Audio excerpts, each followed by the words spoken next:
topics and opinions expressed in the following show are solely those of the host and their guests and not those of W4CY Radio, its employees, or affiliates. We make no recommendations or endorsements for radio show programs, services, or products mentioned on air or on our web. No liability, explicit or implied, shall be extended to W4CY Radio or its employees or affiliates. Any questions or comments should be directed to those show hosts. Thank you for choosing W4CY Radio.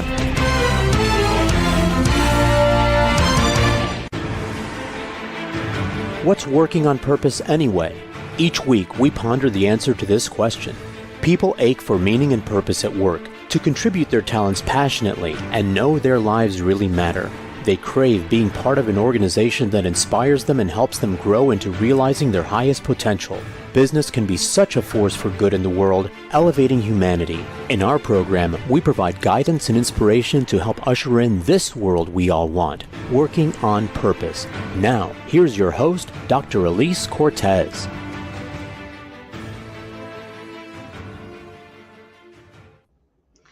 Welcome back to the Working on Purpose program. Thanks for tuning in this week. Great to have you. I'm your host, Dr. Elise Cortez, joining you live from Dallas, which is home base for me. If we've not met yet and you don't know me, I'm a management consultant, organizational logotherapist, speaker, and author. My team and I help companies to articulate their purpose and build inspirational leaders and cultures activated by meaning and purpose to turn those companies from a flatline EKG to a vibrant workplace where people are intrinsically motivated to perform at their best, grow to their fuller potential, and want to stick around in such a gratifying workplace. You can learn more about us and how we can work together at EliseCortez.com. Also, if you like the content of the show and the guests that I bring on, you may be interested in my next book coming out in March of this year, 2023. It's called The Great Revitalization, How Activating Meaning and Purpose Can Radically Enliven Your Business. You can pre-order at Amazon or Barnes & Noble. And I am kicking off a book tour across the United States starting in March of 2023. So if you want to find out when your city is on, reach out to me at EliseCortez.com. Now let's get into today's program. With us today is Bill Murphy. He's a nationally recognized mortgage originator who has been a top producer for 25 years. He serves as a business coach for the Fairway Ignite program, and he's the author of Thriving in the Storm, 9 Principles to Help You Overcome Any Adversity, which we'll be talking about today. He joins us today from Auburn, Massachusetts. Bill, welcome to Working on Purpose. Thanks for having me. Super excited to be here. I'm happy to hear that. You know, whenever I have people on, and most of my guests are authors, we have to first celebrate this beautiful thing you brought into the world. Look at this, it's so beautiful.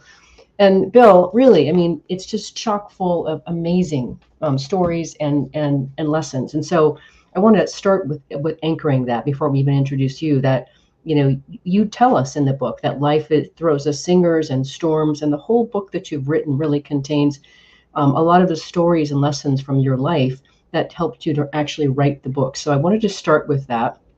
I mean, the stories are powerful, Bill, and they're, as you well know, they're a powerful mechanism to be able to convey what you're trying to say. Yeah, it took the vulnerability. I played the vulnerability card, and I never played the vulnerability card in my life, and so that was kind of taking a chance, because I think the story needed to be told.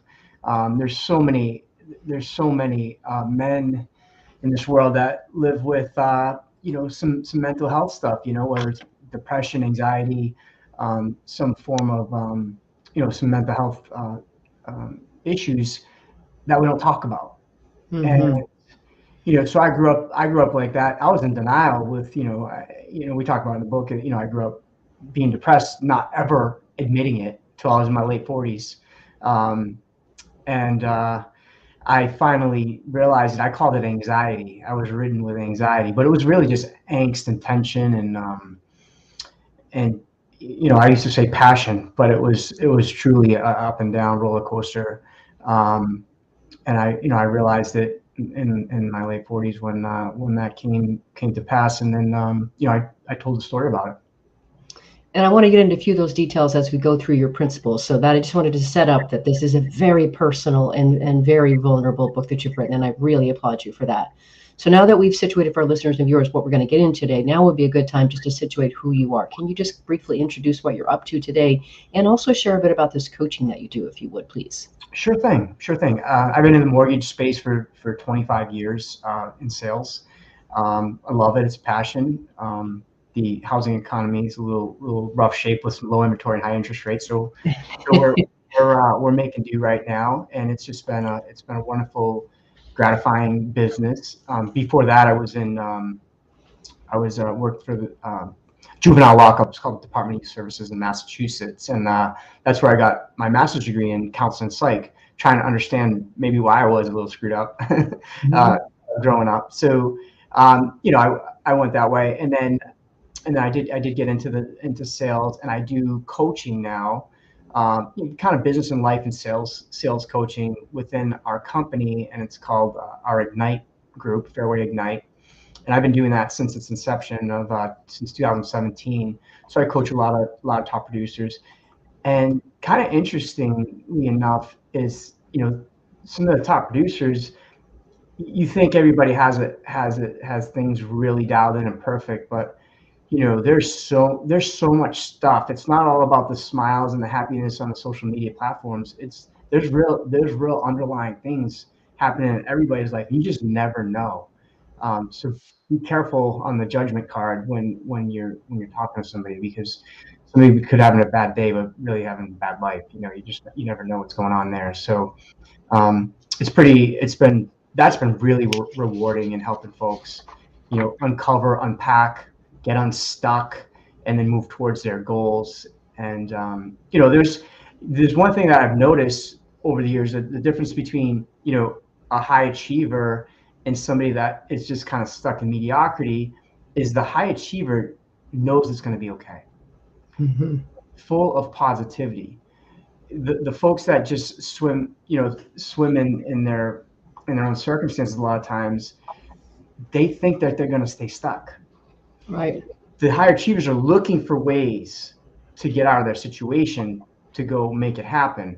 And so I've started to put that together. So it's been really gratifying to help some people that are stuck. They don't know how to be high achievers, become high achievers, because we get them out of that rut. And then the high achievers, we work with, get them back on their path. That's awesome. And we all need help, right? We all need help. So what I like to do in my shows, Bill, is I like to be able to both teach a bit of your content, because it's so powerful, and also along the way inspire our listeners and viewers. So I want to talk about each one of your principles, all 9 of them. We'll cover them briefly here and give some snippets. But the first one, which is where I want to get to a little bit of your past, your number 1 principle is make peace with your past. And you tell us in your book, Bill, some pretty, there's no other way for me to say it. I would call that horrendous experiences that you went through when you were growing up. And, just one of them that really stuck with me was that your father actually held you underwater to try to stop you from crying. So he basically waterboarded you. There's all kinds of stories that you talk about it. Another one that really stuck with me is your dad was a firefighter, and he would come home after 2 days of work, and then he would literally pull you out of bed in the middle of the night. I want to presence that stuff for our listeners, because it's really important that they understand the kind of stuff, like the severity of things that you really went through to come through and get to the other side. So do you want to just share a little bit about this notion of this principle of making peace with your past? You certainly have, or have been working at it. Yes.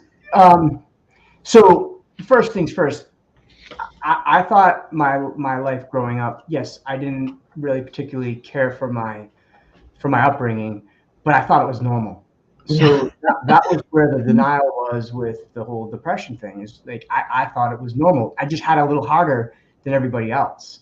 So I was never. I didn't carry jealousy. I didn't carry resentment as a kid with my friends that had a little better than I did, and so that I think that helped me get through those tough times. The stories sound pretty rough, and in retrospect, they really were a tough time. But when I realized, when I told the story about being waterboarded, I would tell that story matter of fact. And it wasn't until I was working with clinicians and some therapists and stuff, again, late 40s, and where they were crying amongst each other with me in the room, talking about those incidents. And then I was like, I'm talking about this matter of fact. They're crying. And if you told me that it was your son or your neighbor's kid or your nephew or somebody that went through anything, I would be in tears. But when I told it about myself, It was matter of fact. So the disconnect was there was no self-love. There was no self-respect. It was that stuff that those are things that I had to learn, in after 40 years to figure out. And that is so important. So when you make peace with your past, there's a few components that really need to go into making peace with your past. First of all, forgive. You have to forgive. If you keep that stuff and you keep ill will inside and hold that against other people, you're just ripping apart yourself. You're really not. You want to talk about staying stuck. You will stay stuck. So learn to forgive. And if you can really work on yourself, and this is where some magic's going to happen, and it's going to take a lot of work. If somebody's really done you wrong, try to send blessings. And if you can do that, then you really have started a healing process. Now, it's going to take a long time for most people to get there, especially when there's been some serious trauma. On the flip side of that, with making peace with your past, that's where now you forgive those who have wronged you. You can send blessings if you can, and then you forgive yourself. You got to make sure you forgive yourself, and that's where that self-love will hopefully start to shine and show through. Not in that exact order, but you can still love yourself, but not forgive somebody else. So you got to be careful. I think you gotta find a way to forgive for all those, because only if you want to hold on to that, all it's going to do is prevent you from being incredibly happy. Right. Totally agree with you. It's just, I forget if you wrote this in your book or if it was on a show last week, but that how when we hang on to that kind of sentiment, that kind of a negative sentiment, it really destroys us from the inside out. So I love that you start, your number one principle is to make peace with your past. I think that's incredible. And you of all people have a great story to tell about doing that. And then of course, your number two principle totally aligns with my world. It's what's your purpose? So learning about what's your why, and you offer some really interesting, compelling ways to start to think about that, which I find really interesting. Yeah, regarding the why, right? So a lot of times when we find our why, I mean, that's an epiphany, it's an aha moment. And then I find that a lot of people, that why stays with them forever. But it's okay to change your why. Your why is going to change. And I go back to when I first got into sales in my business. My why was I was super competitive. I used to say, I will show them, that I can. that was kind of how I was brought up. I had to say, I'll show you. That was my DNA, right? But here we are 25 years later. My why's totally different. I got 3 kids, and 20, 23, 19, and 16. My why's changed. My why is my kids. So it's okay to keep evolving your why, but it's important to look for your why, because I think a lot of times we have this why and it's a super important, compelling passion, and we have a white hot burning desire for it, and then it fizzles out because it's not important anymore. Maybe you're like, I don't need to be competitive anymore, but I have kids I want to model for. I want to show them the way. So it's okay to keep changing. And I think it's important to keep evolving that why. Oh, I completely agree. And I would just offer this perspective to you as well, Bill, and listeners and viewers. So I think what you were talking about before, when you were young, when you were competitive, that was your why is really, what that really was speaking to was your motivation. It wasn't your purpose, it was your motivation. Now, when you get to be older and if you talk at the end of the book about your other principles, and you're really talking about making a difference, mattering to the community and leaving a legacy, that's really more of the purpose realm. So purpose is always about serving other people, right? So I completely agree with you. We can always evolve our purpose. And here's what's really cool about that. I had Paul Skinner on the show at the beginning of the year talking about the purpose upgrade. And he talks about to systematically look for, what does the world need? How can I be of greater service to the world? And yes, your purpose will then evolve as well. So I'm smack down with you. It can evolve for sure. And we want it to do that. Yeah. Absolutely, the purpose changes, and so you're right about it was motivation, but you kind of don't know the difference, right? Being motivated and it's survival, and then I will I'll prove the world wrong. I can relate to that. I'll show you. I have some of that. I had some of that too from how I grew up. So fascinating, Bill. And I really appreciate the work that you're doing with your team and on yourself. Let's grab our first break. It goes by so fast already. I'm your host, Dr. Elise Cortez. We've been on the air with Bill Murphy, who is the author of Thriving in the Storm, 9 Principles to Help You Overcome Any Adversity. We've been talking a bit about the first few principles. After the break, we're going to keep going and get through all 9. Stay with us. We'll be right back.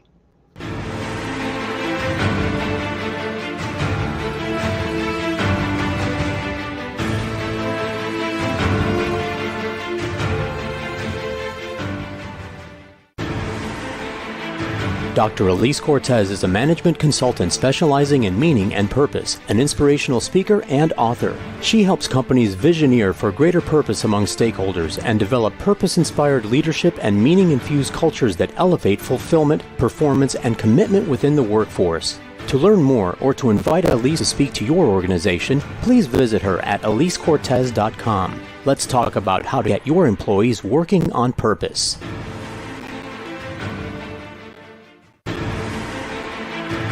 This is Working on Purpose with Dr. Elise Cortez. To reach our program today or to open a conversation with Elise, send an email to Elise, A-L-I-S-E, at elisecortez.com. Now, back to Working on Purpose.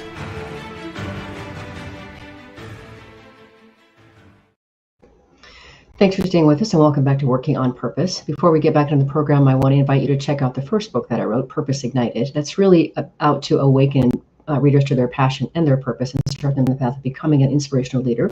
So I hope you check that out. If you're just now joining the program today, my guest is Bill Murphy. He is a nationally recognized mortgage originator who has been a top producer for 25 years and a business coach for the Fairway Ignite program.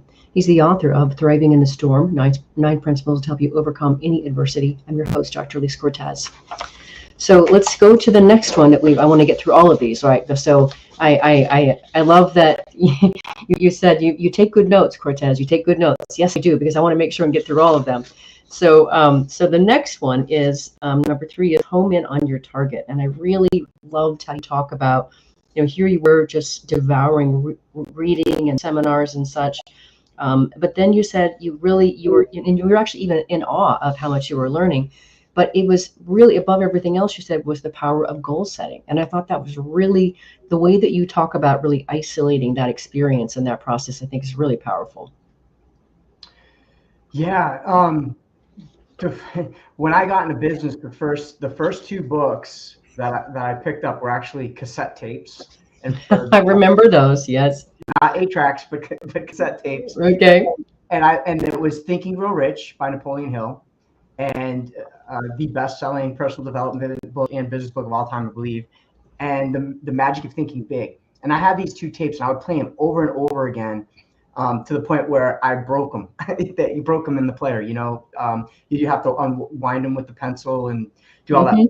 But yeah, that's what I did, and that's when I learned that it's so important to study your craft and learn everything you can about what you want to be good at. I mean, was it Malcolm Gladwell says, 10,000 hours to be an expert in any given field. Yeah, I love that. And so that's one of the big reasons I keep hosting the show, Bill, is this is a way for me to continue polishing my craft. So I really, really love that. I completely agree with you. Yeah, so like I have some younger folks, and we do a lot of internships, and we develop them into the workforce. And I'm telling these I call them the kids. I'm telling these kids, they're young adults, but I'm seeing guys and gals, you need to be on podcasts. You need to be listening to your show. You need to be on every sales thing you possibly can be. You need to understand they know social media, but you understand how that can help you build your business, because that's the thing right now. I mean, understand everything you possibly can do and study the top producers. Study everybody that's successful. And what I learned early on, and I believe I talked about it in this chapter, or it's upcoming, but on the goals, when I first got into sales in the business, I remember the old timers would come in late, and they'd read their newspaper, their sports section, kick their feet up, have their cigarettes when you could smoke in the building, and their big Dunkin' Donuts coffees. And I'm banging the phones, and they're like, "What are you doing?"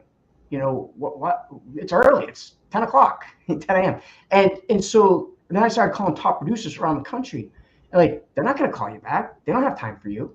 And so the one thing I learned early on is, yes, they all call back. You can call any super successful person and just say, hey, I want to understand what makes you tick. How'd you do it? And you'll get a good percentage of people who call you back, because what's the number one thing people want to talk about? Themselves. Yes. Right. So I tell my team, call all the people that can help you. And it's not because you're young, you don't know what you're doing or how you feel about it, or you don't have confidence. Just call them and ask them about them. They'll call you back. Or they'll talk to you. Most of them will. And they're pretty gracious about it. It's a pretty cool experiment, but everybody has a little fear around it. Yeah, sure. It's trepidation is a real thing. Another thing, though, that you talk about on that particular principle that I think is really important to point out, Bill, that I really liked, is that you talk about the idea of you said you looked at your big, massive list of all the different goals that you had in different areas of your life, and then you winnowed it down to your top 3 that you wanted to accomplish in 1 year's time. So that target piece, yeah. I thought that was really powerful for us to talk about as well. So the first when I started writing out goals, I remember industry specific. I would go to Vegas to the conferences, and it was actually called Business Life Planning, whatever the year was, 2003, 2004. And I would leave there with a workbook of about 150 new goals that I wanted. Right. And I would go to the team and I'd bring them in the conference room and I'd fire all these papers on. I want to accomplish this, I want to do this, I want to implement this, I want to implement that. And then by the end of the meeting, after 8 hours of them saying, what are you doing? Their heads are exploding. My head's exploding with excitement, and nothing really got done. So it's there's a process where come up with your top 10, and that's it. You can use your wheel of life and just find areas where you want to improve and kind of create those goals. Have your top 10 in each area, or whatever it is, 8 to 10, and then the 3 that will absolutely will help you on the growth spectrum where you want to go. The top 3, that is your why, that is your purpose, that's gonna fulfill you. What are those top 3? And you might battle. The 10 will be easy to get down, but the 3 will be hard because it might be 5 or 6. So once you get to those 3, then you can focus on those, and now you can implement your action steps and not lose your place. Because if you're starting to spend time on all 10 of those things, all 10 different goals, you're gonna lose track, and then you're gonna get overwhelmed, and then you're gonna get stuck. Right, and you're just gonna stop. So I think that's golden. That was worth the price of admission right there, Bill. So thank you for that.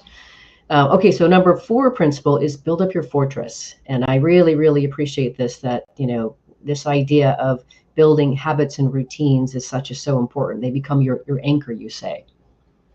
Yeah, the fortress is the routines every single day, and it's managing our thoughts when we wake up. Because when we wake up, a lot of times we're thinking about what's ahead of us in the day, and a lot of those thoughts are negative. I think it's 90% or 80 or 90% of our thoughts are negative thoughts, and then we think the same thoughts, almost all the same thoughts, over again the next day. So catch yourself, be aware when those thoughts creep in, and try to break that pattern. I'll name my alarm a lot of times with what I have going on. I had an injury last year, and I named my alarm Love, Abundance, Happiness, and Healing. And so I would get up every single morning, and that would be on my alarm because I would be training. So I would look at that, be the first thing. A lot of people will journal in the morning, first thing, or within the first hour. I mean, or have a sticky note, whatever it is, put your mantra on there. Like whatever you need to do to get you going. That's your first routine. But with that start of your routine, make sure you build off of that, and whatever that looks like. If you get your workouts in the morning, if you have some self-care protocol that you partake in, whether it's stretching, it's yoga, it's the walk, it's the run, it's the workout, it's the journaling, it's the meditation, whatever it is, make sure you take care of yourself. Because when you do this day after day, and journaling is very important, when you do this day after day, when stuff starts to happen in the middle of the day, you're prepared.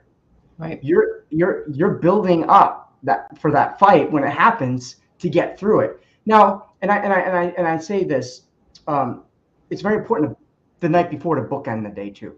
So day and night. So finish the day finish the day just as strongly by,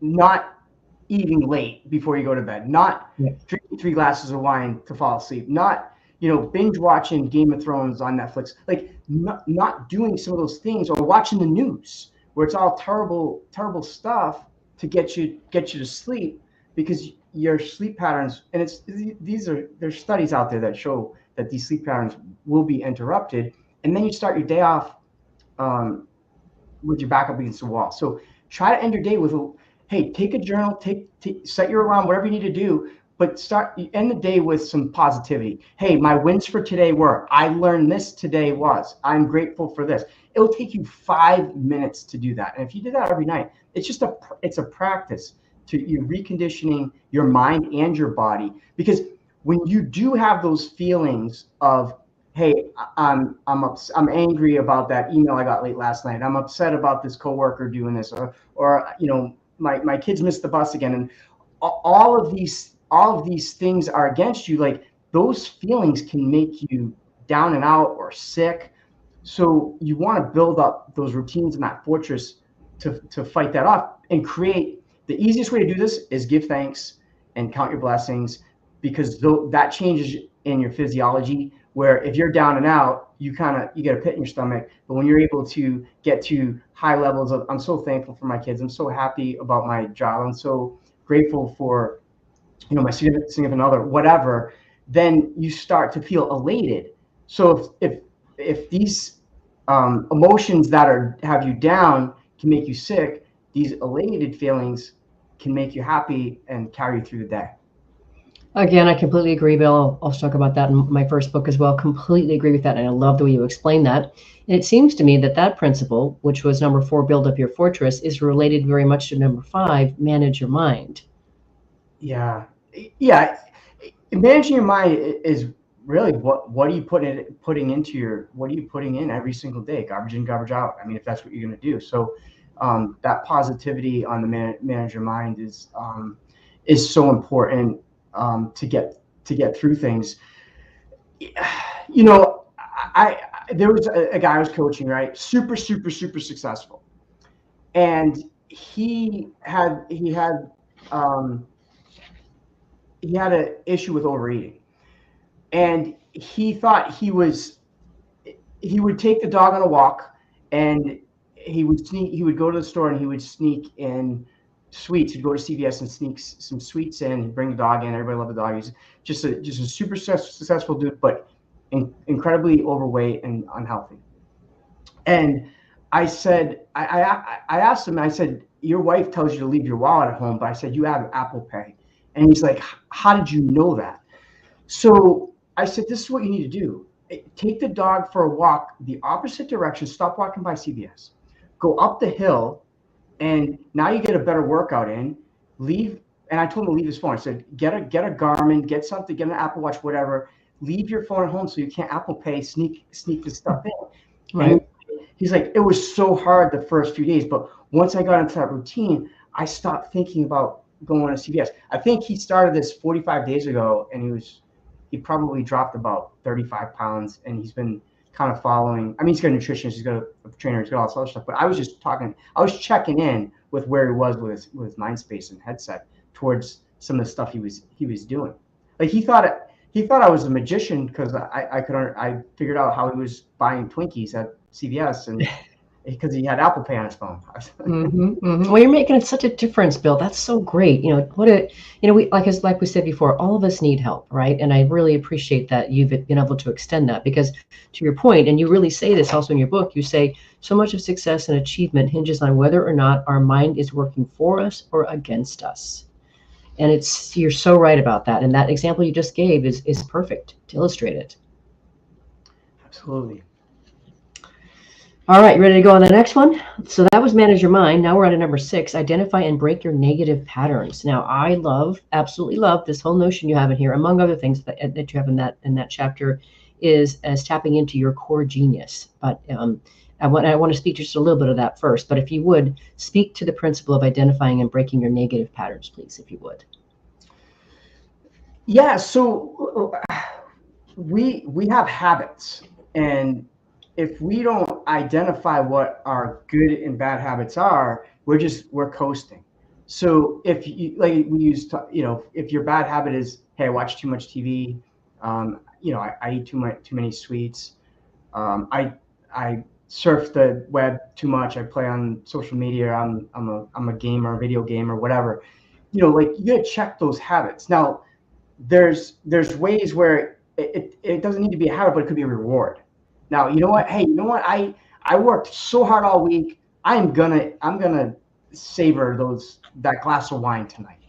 Fine, whatever. I'm gonna my bad habit was during the workday is I would drive to work and not always put in my self-help podcast or whatever. I would listen to sports radio. And all the time, I was addicted to my Boston sports radio, right? So, it was like it consumed me. Like I would have to at night, I'd turn on my Boston sports radio, and a friend of mine, she said one time, she's like, "You are so regimented, and yet you kind of have a problem with your sports radio." And she said, "That's just a men's soap opera," and I was like, "Oh my goodness, it is." It's a men's soap opera because this guy's not playing. He's mad at the coach. He's, he got benched, and so it was the men's soap opera. I'm like, you're right. So now when I listen to sports radio, it's a reward.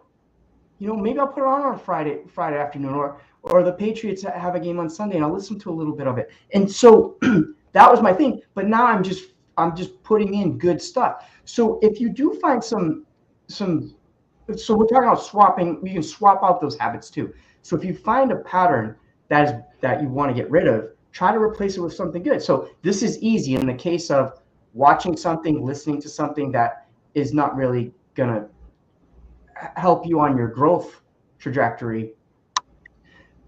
Swap it with something that will. Listen to your podcast. Listen to a great book on tape, or on Audible, or whatever. Read a book. I mean, whatever the case is, swap some of these habits out, and don't let anything that that is a vice control you. Like I did a dry January, not that I needed to, but because I wanted to. Like I'm not going to drink during January. I'm just going to take the month off because I don't ever want to feel controlled by anything. Mm-hmm. So.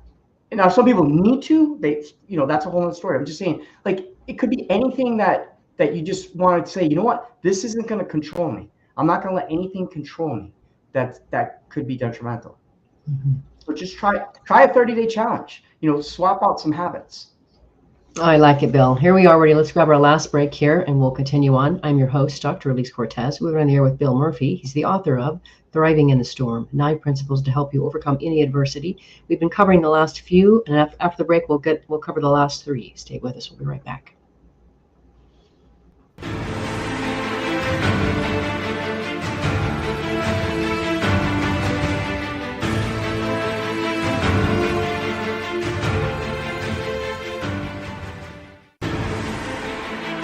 Dr. Elise Cortez is a management consultant specializing in meaning and purpose, an inspirational speaker and author. She helps companies visioneer for greater purpose among stakeholders and develop purpose-inspired leadership and meaning-infused cultures that elevate fulfillment, performance, and commitment within the workforce. To learn more or to invite Elise to speak to your organization, please visit her at elisecortez.com. Let's talk about how to get your employees working on purpose.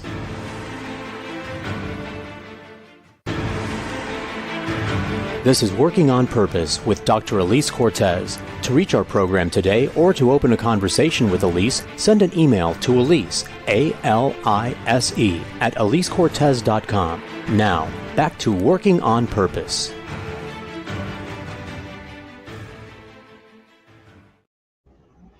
Thanks for staying with us, and welcome back to Working on Purpose. If you're just now joining the program, my guest is Bill Murphy. He's a nationally recognized mortgage originator who has been a top producer for 25 years. He's also a business coach for the Fairway Ignite program.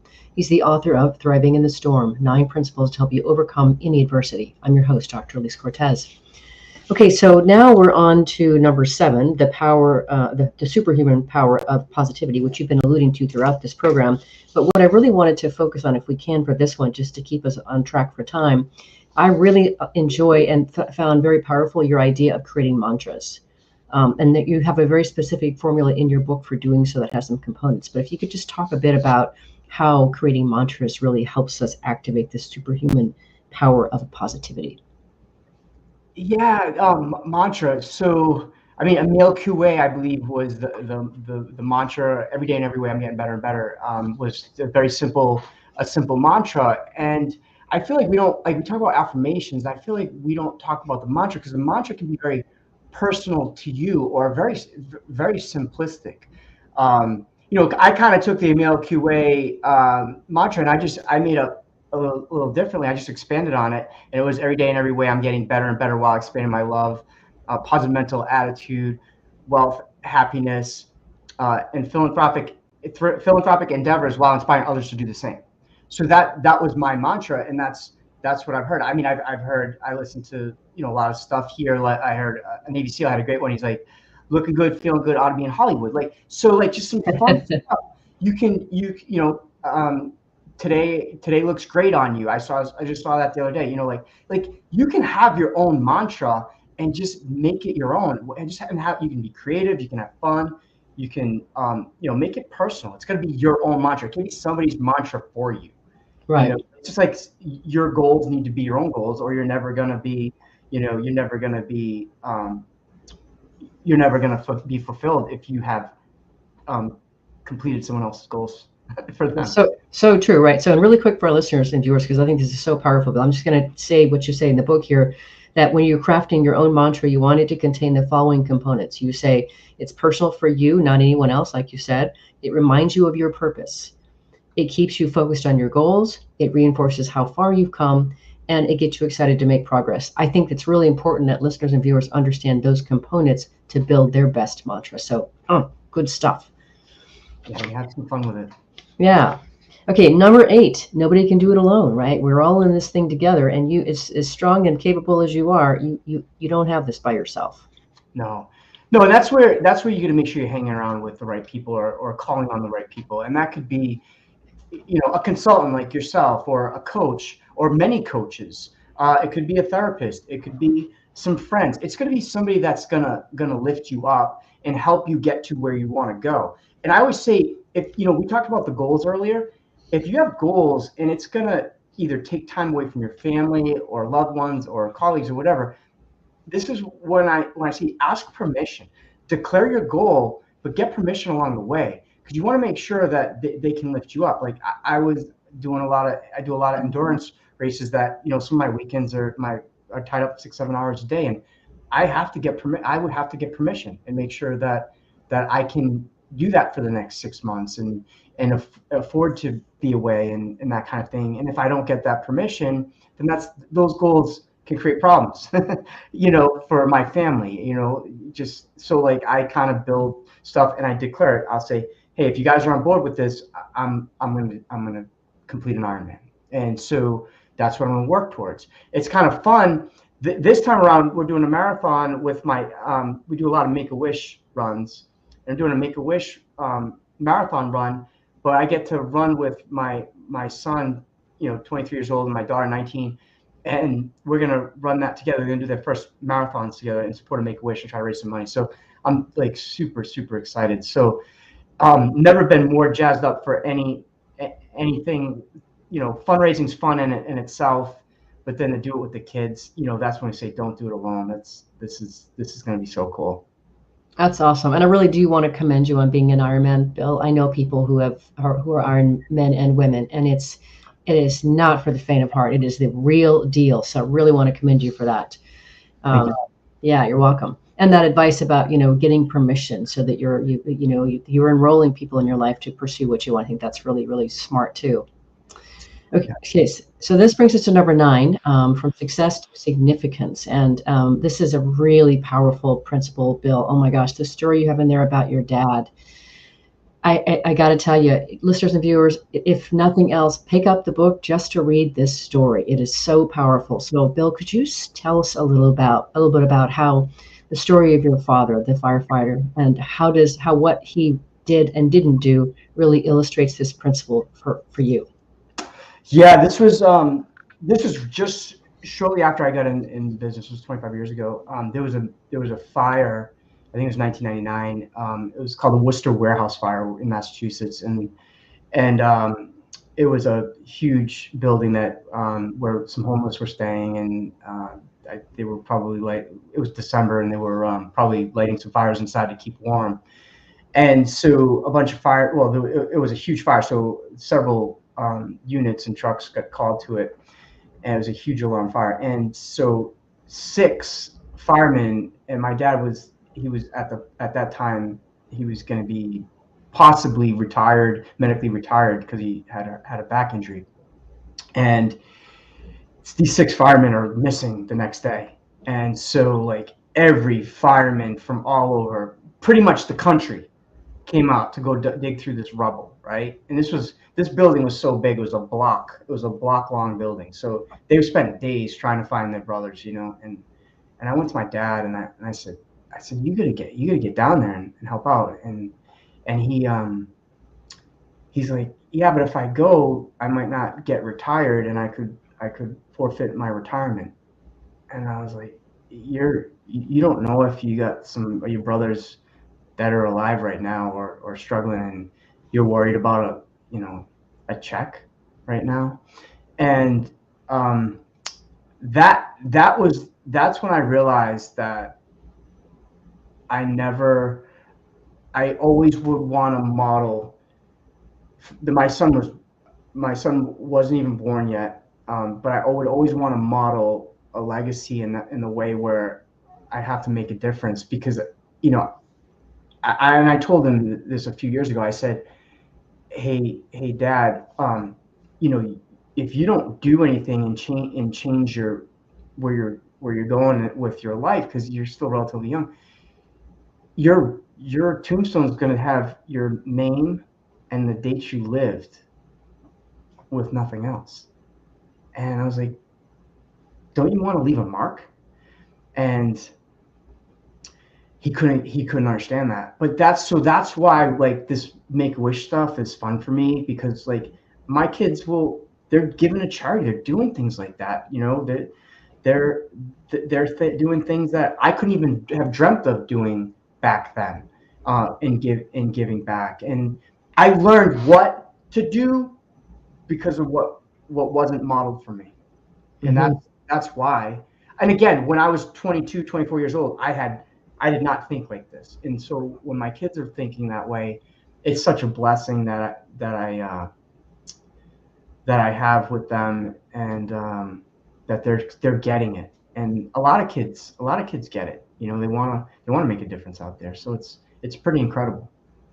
It is the Gen Y, which is the millennial generation, and the Gen Z. That's very important to them, and I really appreciate that. And you also go on to say about the story of your dad, is that when he did actually retire from being a firefighter, that normally that's a big celebration, a big to do, right? People come and they tell stories and they regale and revere.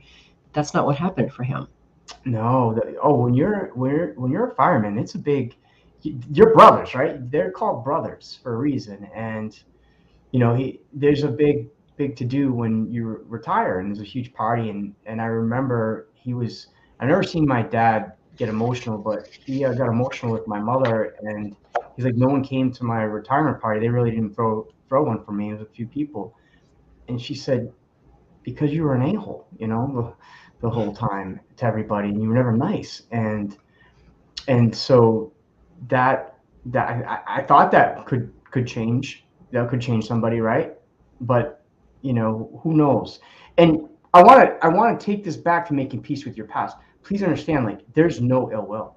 Like, right, I get that. It's amazing. I root for the guy. Like I just said, just be a good grandfather to my kids, and we'll see. It's up in the air, but hopefully that will happen someday. But I'm not crucifying him right now. I'm not bashing him. We're just telling stories, and if I held on to that, I probably would have gone down a really bad path if I had that will.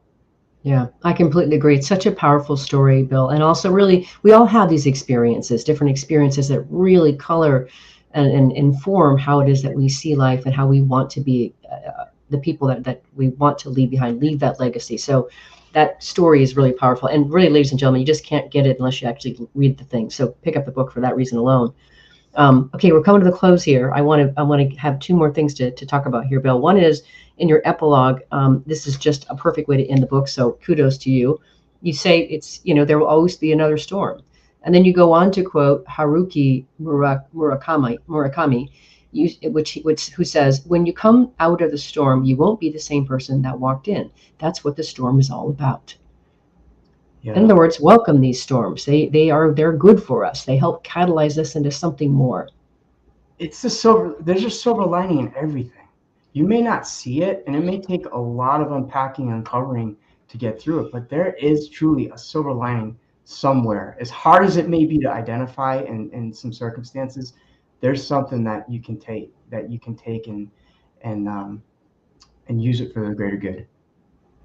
And really, your whole book is about, recognizing that there will always be another storm. So let's go ahead and work on these 9 principles now so that we're ready when it comes our way. And I think that's so much of what I stand for, Bill, is empowering people, encouraging people. And so thank you for coming on to the show to be able to share your stories and in your perspective, very learned perspective. The show is listened to by people across the world who really care about creating workplaces where they can do their best, become their best. We create those inspirational leaders that lead them to their greatness, and we do business that betters the world. What would you like to leave them with? Yeah, just, we talked about goal setting, and I think it's so important. If you're not setting goals, set goals for yourself. But before you do that, because everything you ever read is jump into goals and do SMART goals, specific, measurable, attainable, realistic, and tangible. Before you do that, find out where you have some unfinished business. Find out where you may be able to forgive somebody that has held you back, and release that before you dive into setting some goals. I think we jump into things and then we realize that we're stuck and we don't know why we're stuck. So if you can unpack and get unstuck somewhere before you jump into setting those huge goals for yourself, that can make a difference. A great way to finish, Bill. Really appreciate meeting you, reading your book, and having you on the program. Thanks so much for being on Working on Purpose. Thanks for having me. Listeners and viewers, if you want to learn more about Bill Murphy, his book, or his work, start by visiting the website thrivinginthestorm.com, just like the title of his book, thrivinginthestorm.com. Last week, if you missed the live show, you can always catch it via recorded podcast. We were on the air with Stefan Falk, the author of Intrinsic Motivation, Learn to Love Your Work and Succeed as Never Before. Among other things, he taught us how to learn to love almost any task we do and how doing so leads to fulfillment and success. Pretty powerful stuff.